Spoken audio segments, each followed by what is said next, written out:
Hey, welcome back to the Off Shift Podcast. I'm your host, Anthony Trucks. Today's guest is Susan Ramirez. Now, I sit on the board of an organization called National Angels. Having been a foster kid growing up, there are a lot of things that I wasn't given as support or relationship, anything, because it was just me and these homes kind of floating around. And I happened to grow up to be an individual that's fairly successful in some manner, right? But it wasn't an accident. It's because people supported me.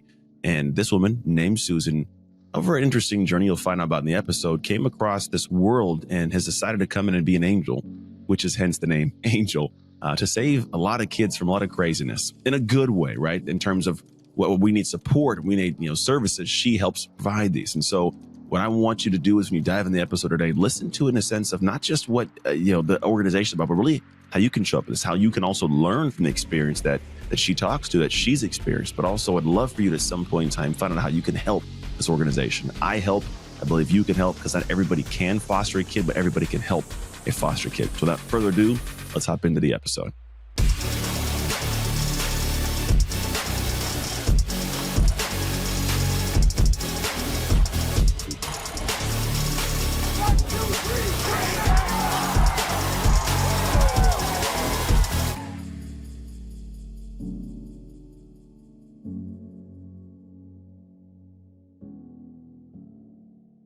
Hey, welcome into the show. It's going to be a good one today. I noticed when we first got on, me and Susan, who you now have heard about already, she's like the good witch, and I'm like the bad witch of the West, or whatever it is. I like my screen's all dark, hers all light. It's just joyous, like angelic. I love it.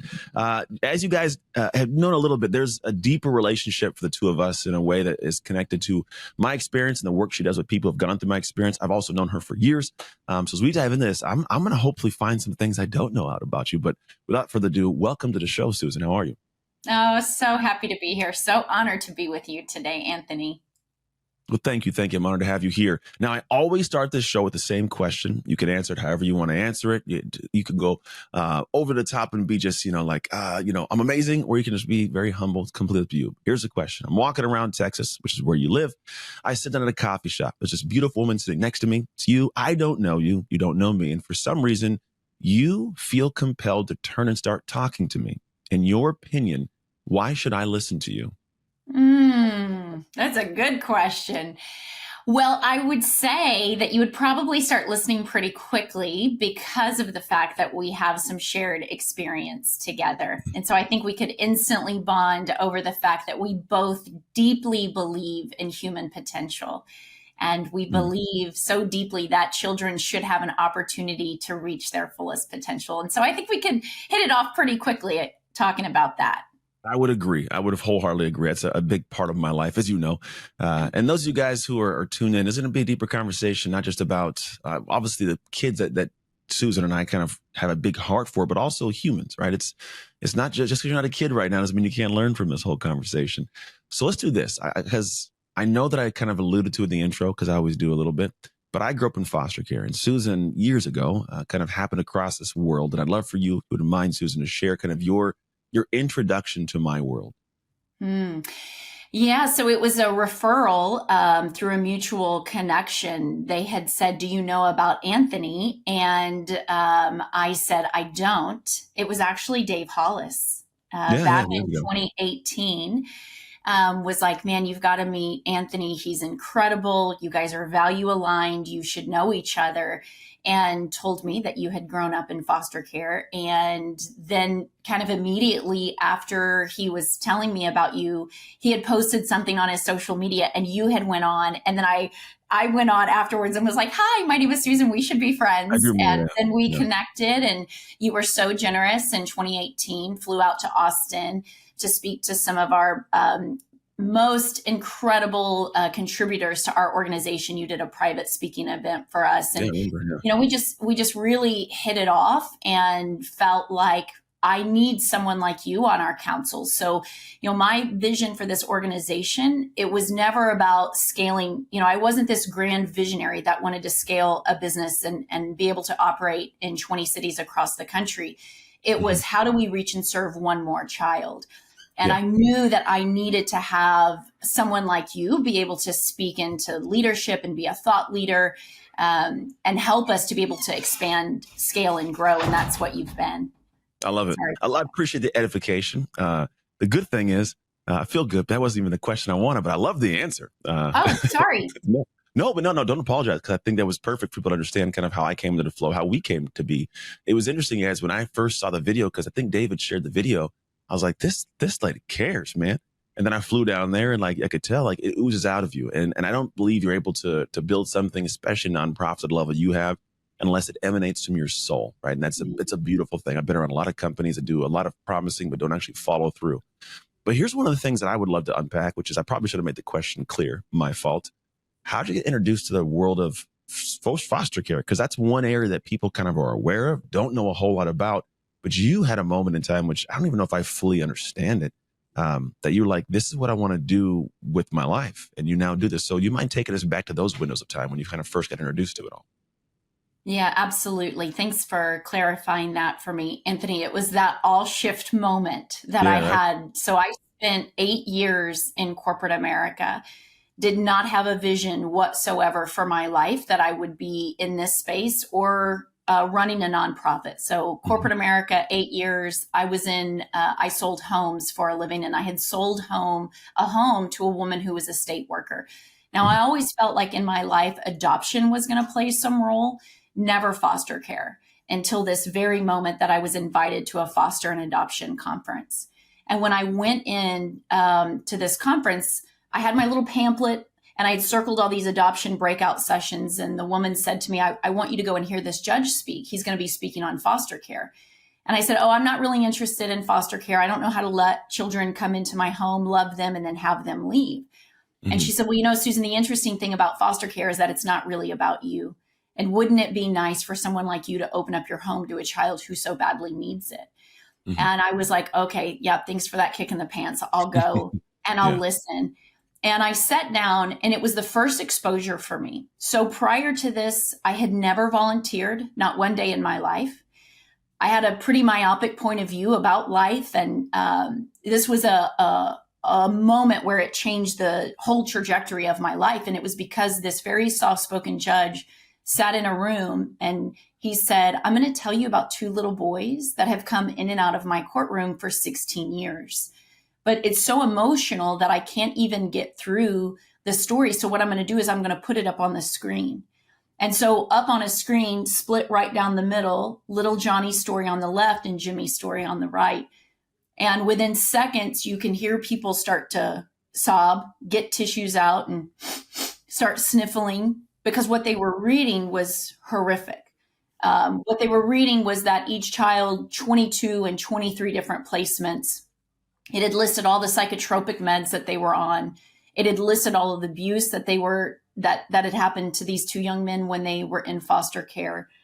And the judge says that the little boy on the left-hand side of the screen, no matter how many times he moved, he did really well in school. And what we know is that that's a novelty, because every time a child moves, they're 6 months behind from an educational standpoint. So the judge says that no matter how many times he would move, he did really well in school. Well, in the state of Texas, they have these things called picnics. Mark Wahlberg did a big movie on this concept called Instant Family, but it's true. It's where children who are eligible for adoption can go to these picnics and they can meet moms and dads who are looking to adopt. Well, the young boy goes year after year and he never gets chosen. And he says, oh, I know what I can do. I can take my report card and I can go up to all the mommies and daddies and say, choose me. I'm a good boy. I make good grades. And year after year after year, this young man does that and he never gets adopted. Fast forward, he's now turning 18 years old and he's living in a residential treatment center. And the director comes to him and says, son, you have been adopted. And he says, what do you mean I've been adopted? I've wanted to be adopted my whole life. And he says, you've been adopted and your father will be here soon to get you. And so the young man irons a shirt and he's standing on the footsteps of the home. And the father comes to him and says, son, I am sorry that it has taken me 18 years to find you, but you will never have to worry about where you go from here, that you're my son until the day that I die. And that young man at 18 years old moved in with him and they put him through school and he put him through seminary school and he grows up and creates a foster and adoption agency.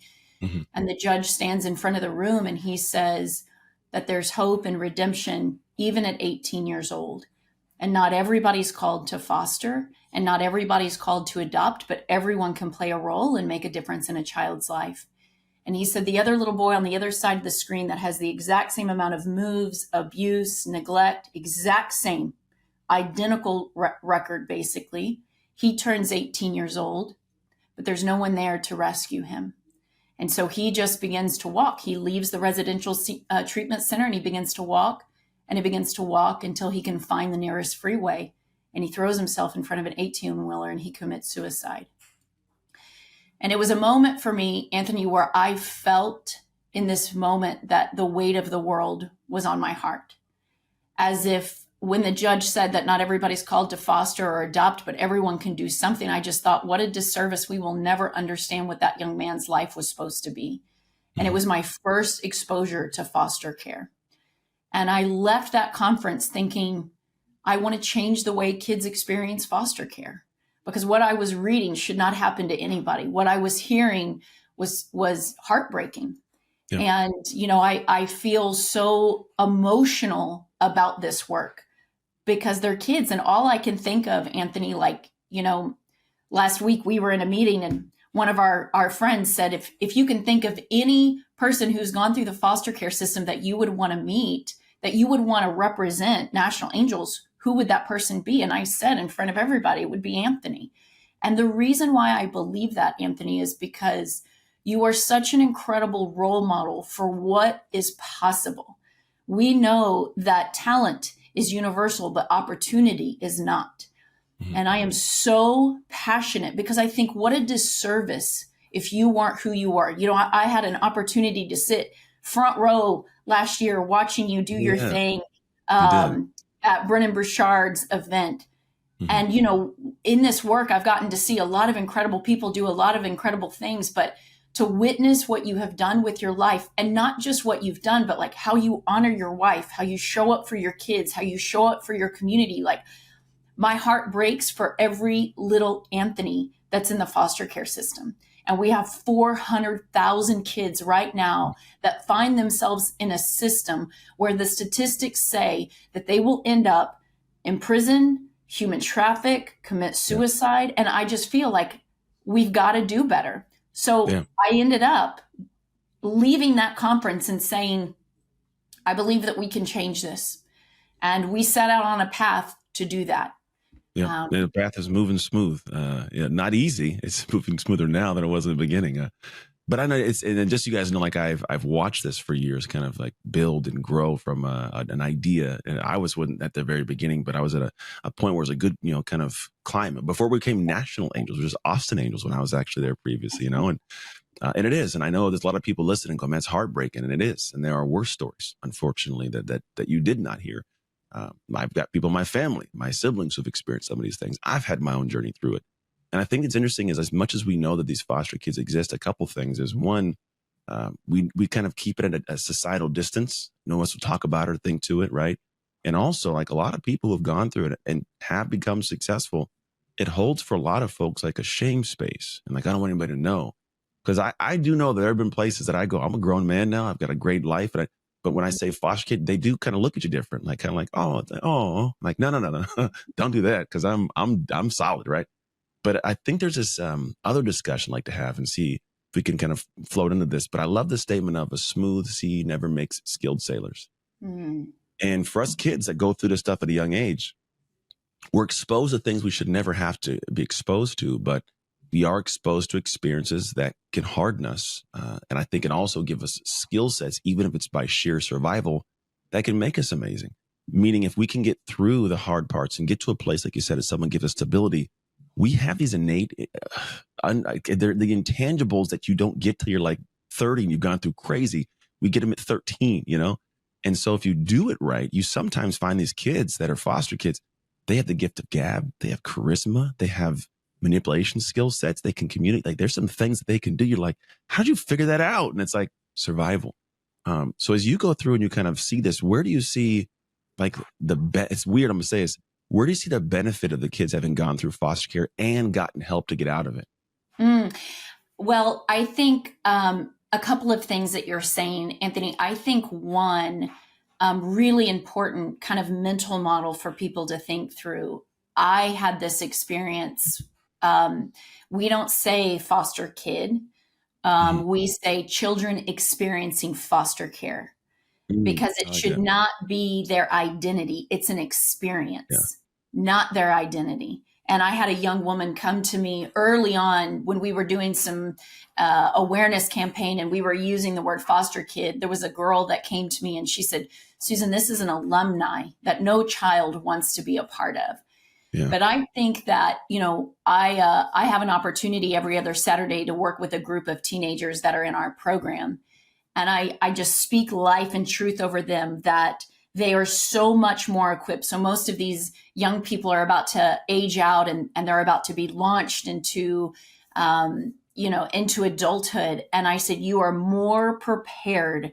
You are more prepared to handle life than, let's say, a young child who has been given everything and has had no, like they're going to go out into the real world and they're not going to know how to navigate challenges. Yeah. But you are a master at navigating challenges. And so the emotional fortitude that you have tells me that all the things that you're about to be up against in this world are nothing. And I think the more that youth can look at this as an opportunity to become more resilient, I just think it makes them tougher, more equipped Yeah. adults I to be agree. able to handle some of those challenges. So, Yeah. yeah. But they do need to have the support and guiding because the experience of it's good, but understanding how to navigate the experience is good, which is where, adults who've been through stuff, who have kind of figured things out, giving them support's a humongous piece. Like I had my mom, she was a critical piece. And she wasn't the one that taught me how to be successful in terms of like profession and career in sports, but she did take me to understand like humanity, how to be loved, how to love. There's a lot of things that I learned, but she saved me from myself, to be honest. I think there's a part of me and part of a lot of these kids where people don't understand us. Like, why do they act like that? What do they do? And it's like, well, because my only experience is that the world doesn't like me and the world is out to get me. And so when I do get a chance, I want retribution. I'm angry and I don't communicate, or I've never had a chance to trust somebody. Because I do know as people hear about foster kids, we recently watched, what was that show? What was the one that had the brother who was like a black brother that adopted him? I can't think of it. It was like a show we watched very often. Can you think of it? The mom was a singer. The brother was an actor. I don't This Is know. Us. Is it called This Is Us? Maybe.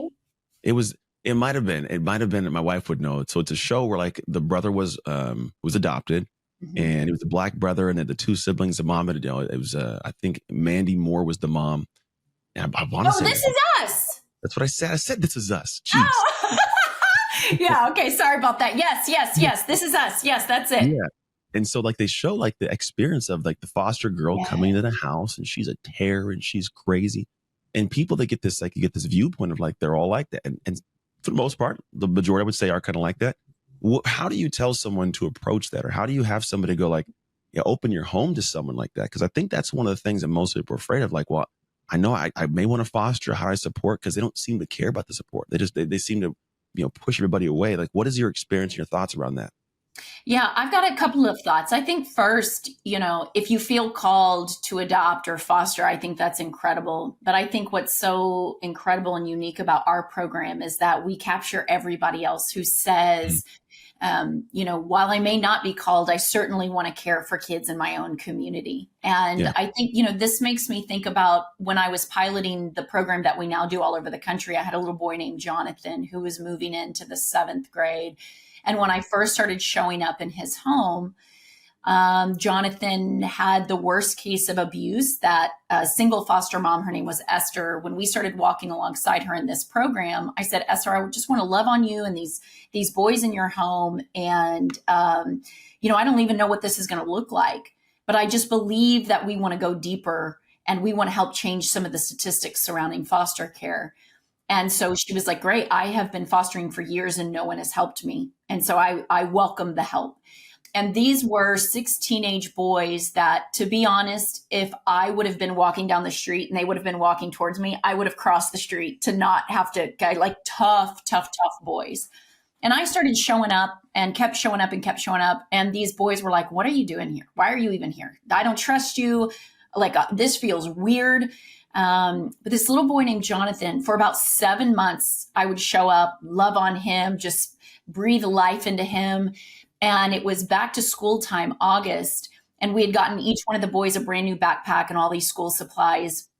Esther was a woman of faith. I'm a woman of faith. So it was fine for me to say this to Jonathan. I said, Jonathan, we understand that you want to make the football team this year. And he said, I do, but it's never going to happen for me. I don't make good grades. In fact, I've never made a passing grade a day in my life. And I said, well, here, Jonathan, I want you to know that before your feet even hit the floor in the morning, I want you to know that I've already prayed over you and before you, asking God that this is your year. And we did some Dr. Seuss quote and we put it on his poster board bed. And we said, every morning when you wake up, we want you to read that out loud. We're going to get you tutoring. We're going to get involved with your academics. And if you want to make the football team, we're going to be there for the first game. We're just believing that this is possible for you. And 6-week progress report card time, Esther called me on the phone and she said, Susan, you're not going to believe this. That Jonathan, tiny, tiny little Jonathan, I mean, he was like a string bean, no self-esteem. So he wouldn't even make eye contact with you when you'd walk in the door, came barreling in, waving his progress report card. Mama, mama, mama, you're not going to believe this. Handed him the report card and said, those people believed in me and I didn't want to make a liar out of him. And he ended up making straight A's and making the football team.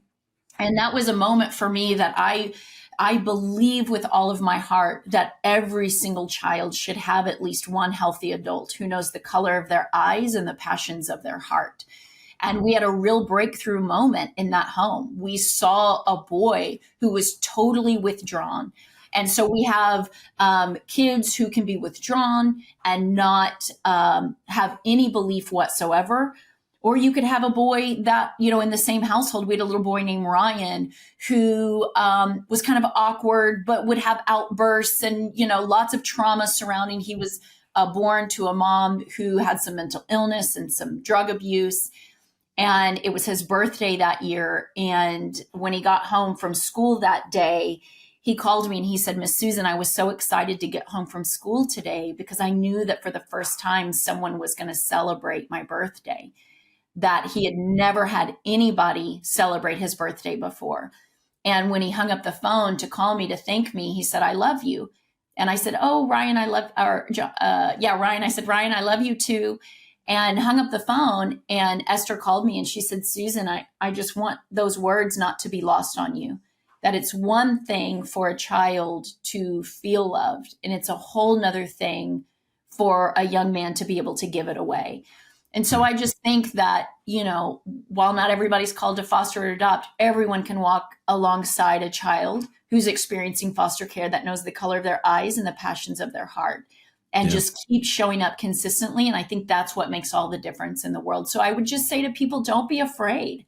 Yeah. Don't be afraid to give your heart. And if you feel called to foster, amazing. And if you don't, there's a place in this world for you too, you know? Yeah, no, I agree. It's interesting. Like I personally have had a discussion like fostering. My wife and I talk about it, you know, every once in a while. And at one point in time, I was considering like, hey, I was a foster kid, like bring a foster kid in and, you know, we have our own 3 kids. And then someone, when I was actually speaking at an event, they're like, I don't know if you should. I go, what do you mean? They go, but at the end of the day, it's about impacting foster kids. And if you can continue to live an existence that is a shining light to them, as well as be able to be in a situation and go talk to them and you still do that like that, that's going to be an amazing service to them. So like I've seen, but I love how you have talk to a way that you're able to dive in with an individual. Because I think that's what some people don't. They go, I want to help and I feel sad about, but what do I do? And you're able to like outline something that is uniquely different to an individual kid. And that one little thing, it opens up doors. And not only does it open up his ability to believe in himself, but believe in humanity. Because that's what was robbed from me as a kid. Like I didn't believe in humanity. My own mom, none of these people took care of me. Like it took years. It took literally up to 14 years old to let somebody love me. Like it was the weirdest thing. And I say it like that. And people are like, what do you mean? I go, I wouldn't let anybody in because every time I let somebody in, they lied, they hurt. Like it was just it. So if you wouldn't mind sharing, 'cause that's one of the things you've done thousands now. What are some of the things that you have, I guess, in the company of what you do now? We'll call it National Angels. What have you kind of like put your foot down and said, this is what we do for people? So somebody hears the word National Angels. What should they picture that's actually work you guys are doing for these kids? Yeah, so we have two main programs. We have a program called the Love Box, and we have a program called the Dare to Dreams. The Love Box is this incredible wraparound support for families who are fostering. So you heard me talk about earlier, Esther, single foster mom raising 6 teenage boys. So me and a couple of friends wrap community around Esther to walk alongside her in her fostering journey by providing intentional giving, trying to identify what does the home need, relationship building, and mentorship. And what we know through our program and now through measurement is that on average, the national statistics says that 50% of foster families who become licensed to foster, 50% will close their home within the first year, but not in our program. So you also heard me say earlier that, when I was talking about Jimmy and Johnny, that they had moved 22 and 23 different times. In our program, our goal is to keep children in placement so that they don't move from home to home to home, that if they were removed and put into a foster home, that they would not move. And so that is one of our programs that we do. And then the other program that we do is called Dare to Dream, and it's a one-on-one mentorship program. So, and in that mentorship program, a mentor will work for the mentee to hit 10 developmental milestones. So when a child turns 16 years old, the mentor is working with them on things like getting a driver's license, opening up a bank account, teaching them financial literacy, helping for college prep, or what are they going to do afterwards to be fully prepared for adult living. So we've got two main programs that people can say, I really feel like I would like to walk alongside a family or an individual child in the mentorship program. I like that. And I like the idea of the one-on-one portion. That's one thing I never had growing up. I never had that one person I could talk to. Like you said, colored my eyes, passion my heart. It was just me rolling, right? I actually didn't even know of other foster kids at the time. And most of these kids nowadays, besides their own siblings, there's not many opportunities to interact with people that are just like themselves. When you look at the one-on-one out, like how does that become, like can someone just come in and become a one-on-one mentor? Is that how it works? Or if that's the case, because I know like that's something that people could give their time to. If they want to help, maybe they can't foster, but they can go be a voice. They have other programs and companies that do stuff, but I know you guys do a little different. So do you mind expanding a little bit more on that? Mostly because having been a foster kid, I know how powerful that can be. Mm-hmm. Yeah. So if anybody was interested, they could go to nationalangels.org and find one of our chapters closest to them. And then they would go online to the website on how to get involved. It would say on our programs. And then what would happen is a case manager would call. So you'd fill out a form online, and then the case manager will call you and do a deep discovery about who you are as an individual, what you're passionate about, and where areas of giftedness that you have. And then what would happen is kind of like Match.com builds out an algorithm to match couples together. That's basically what we use to match mentors and mentees together. So the self-efficacy is an important piece of our business, and also having kids be able to make and decide on their own. So what would happen is if you came forward, Anthony, and said, hey, I want to mentor a young man, which by the way, we need more men. So I'm calling all men to walk alongside young men. I like it.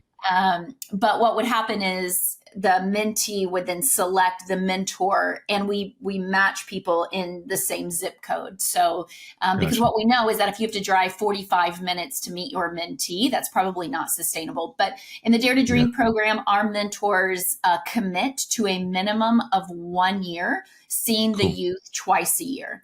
But the real goal is relational permanence. So I have a youth that I have walked alongside now for years and years and years and years and years. And now she's 26 years old and has 2 kids, and I'm still a part of her life. So no longer formally in the program, it becomes an informal relationship. Yeah. And relational permanence is a big piece of us. So our hope is that you fall so deeply in love with your mentee that they become a part of your family. And we've got so many success stories of youth who, thinking about this little boy in our program named Abel, who was a sibling set of 7, the oldest of 7, and had a real sense of responsibility over his siblings, and just thought, I'm going to age out and I'm going to start working because my dreams don't matter to me. And got a mentor in his life, and spent the last 3.5 years with him. And we are talking about a totally transformed young man. And now he's at college and pursuing all these dreams and passions because the mentor got to speak life into him that says, no, your dreams do matter. Yeah. And what a great role model you will be for your siblings if you actually grow up and chase your dreams. Yeah. And so working with him to dare to dream about what is possible to show his siblings that it is. That's awesome. And so I just believe so deeply that we do have the power through relationships to change the trajectory of 100%. people's lives. That's one thing we miss. That's the one thing as foster kids we don't have is the relationship, especially like the relationship permanence, right? Because for us, you get used to having something come in and you like it. Like for my entire life, even to now, as I was like, how hard do I want to go? But even now, there have been parts of me that are apprehensive to good things. Mm-hmm. Just bear with me for Real. I think you probably get this. But for me, like getting something great scares me. Like having like my marriage for a lot of years scared me. Having like a good relationship scares me. And in just maybe the last year and a half, 2 years, I've really actually embraced and like opened up to receive the blessings that like God puts in my life. Because here's the thing, for me, anytime something good would come, it got taken away. Like as a kid, it was like ingrained in me that you can get this, but it's not gonna be for long. And when it gets good, that's when it's gonna go. So for a lot of years, it happened. Like even in the NFL, at times, like I didn't feel like I belonged there. I was like, and I think part of it in hindsight, it's like I don't want it to be great because if it's great, it's gonna be gone. You know, you get somewhere, you're signed, and you get cut. You got to go home. It's like there it was again. So I'm like, that's the world. And so it took a lot of years for me to get past that. And so what you get to do is when you can be with somebody for a long period of time, you get to teach them just that it's okay to have good things. And you're like you said, you deserve to have a dream be met. And so, and also I think the foster care part of it for me, like it's a weird superpower of mine. I genuinely believe this, that as foster kids, we're going through this crazy. We're developing these superhero intangible skill sets just by the sheer survival of the situation. So when you subject me to it later in life, I got this. Yeah. I handle that. You know what else I grew up with? I got this. Like, so while people are shutting down, like I got, let's keep moving. And so I think that's been the way that I could be successful. But if you don't have the belief my mom gave me, or I built from football, if I don't have that, I fall to the wayside. I'm a criminal, or I'm not very good when I could have been. So amazed. The potential for these kids is so high. And I love that you guys are involved in the way you are in doing this. So let's say somebody like goes, okay, I love this. Sounds amazing. How can they help you guys do what you do better or more, or to reach more kids? Yeah, so I feel so passionate that we are on a mission to reach and serve every single child. And I want to be able to do that in my lifetime. So we have set a goal that by 2050, we want every single child and every youth and every family in our program. And so if people feel compelled to get involved, I would encourage them to go to nationalangels.org and make a contribution to our organization, because it takes money to reach and serve more kids in our program. I would also encourage them to follow us on social media and to get involved locally. We've got chapters all over the country, and so find a chapter nearest them to get involved. I like it. I'm in California. Are there any chapters in California? Yes, so we have a Bakersfield chapter in California, and we have a real passion to move in to LA County, for example, one of the highest populated areas in the entire country for the amount of children that are experiencing foster care in that area. So in the next couple of years, we hope to move in to the LA area, as well as several different parts all over the country. Nice. Because I'm in the Bay Area up north, and I haven't heard anything out this way. We have different things, but I've thought about that, because if one was in my local area, I'd be definitely involved. But it takes good people to get those things kicked off. I know it's not an easy easy task. And now, obviously, when this podcast is airing, we're in this interesting week of cool stuff people can give. I know it's one thing they can engage in. So where, like, is there a specific place that I can send people a link? I mean, all the fun stuff where I can go, like, I'm going to go down the rabbit hole and find this out. Yeah, so it's Giving Tuesday, which kicks off the biggest giving season of the year. And so our hope is to engage the communities and supporters across the country. Our big goal right now is to raise $100,000 to deepen our work and to help transform the foster care experience. Because like I said earlier, there's over 400,000 children in care, and our goal is to reach and serve every single one of them. So if they just head over to nationalangels.org, they will find a button and they can help click and donate now. I like that. And you guys go do that, man, because you get to help create more people like me, and also amazing humans in the world that do great things. And that's the cool part about it. I love that you're talking about the ability to be like in someone's life till they're 26 plus. Is sometimes people donate. They don't know what happens with the funds. They don't know where they go. They don't, And you guys are transparent with what you do, which is an awesome thing. It's one of the big reasons I love what it is you guys are about, how you show up. But also people get to see the outcome. You get to see these kids grow and do great things. And it's not a normalcy in the world of giving.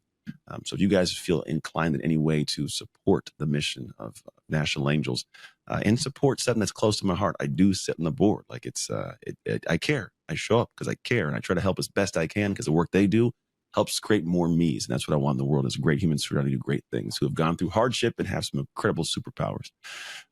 Final question. Are you ready for it? Okay, drum roll. Please give it to me. What promise did God make to the world when he created you? I remember when you said this to me at 2018, we were having lunch, and I remember you asking me this, and it about made me fall over, because I feel like this is one of the most powerful questions that one can really sit with and like say, oh my gosh, this is big. What I believe that God's promise to the world was with me, and what I try to model. I have 2 boys, as you know. But I believe the promise was that I will do everything in my power, with all of my flaws and all of my challenges that I have to overcome. I believe the promise is that I will continue to try, no matter what, to reach and serve every single child to help transform the world that we live in. That there is no mountain too high, no valley too low, nothing that I will not try to overcome to reach one more child. And I hope that my boys grow up looking at their mother saying, she was so passionate and never gave up. I love it. I love it. It's a great promise to the world, because the world needs more of that in all facets, in all areas. That's a beautiful promise to the world. And you live it. You do. Literally, you shine it. You show up consistently in that manner. For all the years I've known you, I've never known anything less than that. So thank you for showing up the way you do. Those of you guys who tuned in, hanging out with us, make sure you guys go and help by donating, by showing up, looking to see if there's a local chapter next to you. Maybe you can just go and be part of it. And the cool thing is in the world of what we do, like, you can have great success in your life, financially, family, it's all amazing. But at a certain point, that next access point for amazing, fulfilling joy is to go give that to somebody else, to feel the joy in which you've helped them create for their own life. And so National Angels does that, and you can be part of that. So please, by all means, help out. Outside of that, make the most of your off shift moments so you can make shift happen. It's Anthony Trucks and Susan Ramirez signing off. Hey, thank you for tuning in to the Shift podcast. I pray that we gave something amazing to your life. And if you found this episode served you in some way, I would love if you could share it with people you know, people you love, as well as your community, because you never know who needs that simple little seed that can grow into something amazing for their life. And the actual training doesn't stop here. If you want your free copy of the show notes sent to you after every episode so you can get the major points consolidated down, simply go to textanthony.com and message the word notes. Till next time, make shift happen.